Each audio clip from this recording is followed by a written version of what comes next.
La sécurité, faut-il le rappeler, est une question qui relève de la compétence de l'État et l'État a l'obligation de l'assumer dans la règle de l'art et conformément à son devoir régalien. Mais la logique voudrait bien que nous comprenions les choses autrement depuis lors où les tendances sont plus orientées vers la sécurité humaine et non vers la sécurité classique et qui engage plutôt une approche autre que l'approche regroupée sur la force militaire.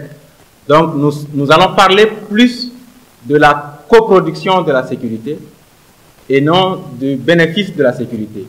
Pour ce faire, nous, en tant que jeunes, nous devrons nous constituer aussi une armée, mais sans armes à feu, avec des armes que nous disposons en termes de communication, en termes d'accompagnement de l'action gouvernementale, pour faire en sorte que le Mali puisse retrouver la paix.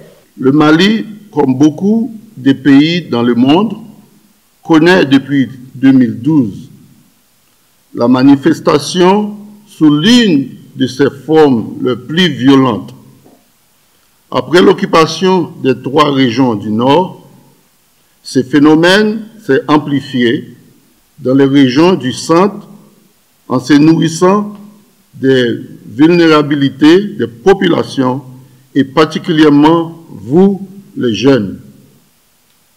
Conscient de ce fait, le gouvernement du Mali a pris toutes ses responsabilités et a initié un processus de concertation et de consultation, d'examen en profondeur et participatif réunissant gouvernement, société civile, collectivités et partenaires au développement afin d'élaborer d'abord une stratégie nationale, puis une politique nationale et enfin un premier plan d'action triennal assorti de cette politique en vue de la lutte contre l'extrémisme violent et le terrorisme.